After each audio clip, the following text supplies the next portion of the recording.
தமிழ்நாடு பக்கத்துல இருக்கிறதாலயோ என்னவோ புதுச்சேரிய கூட ஒன்றிய அரசு கண்டுக்காமலேயே இருக்கு. புதுச்சேரி யூனியன் பிரதேசமா இருக்கிறதாலேயே நிறைய பிரச்சனைகளை சந்திக்க வேண்டியிருக்கு. தன்னிச்சையான அதிகாரம் எதுவும் இல்லாம இருக்கு. அதனாலதான் பல வருஷமா புதுச்சேரிக்கு மாநில அந்தஸ்து கேட்டு கையெழுத்து இயக்கம், தொடர் போராட்டம், சட்டமன்றத்துல தீர்மானம்னு எல்லா விதமான போராட்டமும் நடத்தியாச்சு. சட்டமன்றத்துல மட்டும் இதுவரை 16 முறை தீர்மானம் நிறைவேற்றியாச்சு. ஆனாலும் ஒன்றிய அரசு அலட்சியத்தோட இருக்கு. தொழில் வாய்ப்புல எந்தவித முன்னேற்றமும் இல்ல. அதுக்கு காரணம் மாநில அந்தஸ்து கொடுக்காததுதான். பல்லாயிரக்கணக்கான இளைஞர்களோட வேலை வாய்ப்புக்கு எதுவுமே பண்ணல. இதுவரை புதுச்சேரியில ஒரு ஐடி கம்பெனி கூட உருவாக்கப்படல. தென்னிந்தியாவோட முக்கியமான சுற்றுலா தலமா இருக்கிற புதுச்சேரியில போதுமான பார்க்கிங் வசதி இல்ல, போதுமான கழிப்பறை வசதி இல்ல. இதெல்லாம் சரி பண்றதுக்கும் எந்த நடவடிக்கையும் எடுக்கல. புதுச்சேரி கடலூர் மார்க்கமாக ரயில் திட்டம் வேணும்ங்கிறது அந்த மக்களோட நீண்ட நாள் கோரிக்கை. அதையும் மாநில அந்தஸ்து கோரிக்கை மாதிரி கிடப்பிலே போட்டிருக்கு ஒன்றிய அரசு. சுமார் 20 லட்சம் பேர் வாழ்ற புதுச்சேரி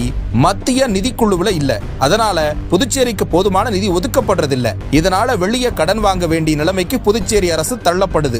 மாநில அந்தஸ்து கிடைத்தால் இந்த பிரச்சனையே இருக்காது. ஆனால் ஒவ்வொன்றுக்கும் ஒன்றிய அரசிடம் கேட்டு பெற வேண்டிய நிலைமையிலேயே புதுச்சேரி அரசு இருக்கு. இந்திய அளவில் ரேஷன் கடைகளே இல்லாத இடம் புதுச்சேரி தான். ஏற்கனவே இருந்த ரேஷன் கடைகள் அமைப்புல ஊழல் இருக்குன்னு ஒட்டுமொத்த ரேஷன் கடைகளை மூடிட்டு மக்களுக்கு பணமா கொடுத்திருக்காங்க. ஆனா ஏழை எளிய மக்கள் இந்த விலைவாசியில வெளியே போய் அத்தியாவசிய பொருட்கள் வாங்குறதுங்கிறது கஷ்டமா இருக்கு. முக்கியமா மீன் பிடிக்க போற காரைக்கால் மீனவர்களை இலங்கை கடற்படை அடிக்கடி கைது பண்றது அவங்க வாழ்வாதாரத்தை கேள்விக்குறியாக்குது. ஆனா இதையும் ஒன்றிய அரசு கண்டுக்கிறதே இல்ல. புதுச்சேரியோட பிரச்சனைகள் எல்லாம் இன்னைக்கு வெளிச்சத்திற்கு வந்ததற்கு ஒற்றை காரணம் தலைவர் விஜய் தான். அவரோட குரல் இன்னைக்கு இந்த பிரச்சனைகள் அதற்கான காரணம் எல்லாத்தையும் எல்லாரும் அறியும்படி செஞ்சிருக்கு. மக்களின் தேவை என்ன என்பதை உணர்ந்து அதற்கான தீர்வுக்கான குரலா இப்போதைக்கு தமிழ்நாடு புதுச்சேரியில் ஒலிக்கிற ஒற்றை குரல் தலைவர் விஜய் அவர்களோட குரல் தான். எதிர்வரும் 2026ஆம் ஆண்டு தமிழ்நாடு புதுச்சேரியில மாற்றத்திற்கான சக்தியா உருவாகி இருக்க தலைவர் விஜயோட குரல் விரைவில் அதிகாரத்திலிருந்து மக்களோட பிரச்சனைகளுக்கான குரலா ஒலிக்கும். அந்த நாள் வெகு தொலைவில் இல்ல.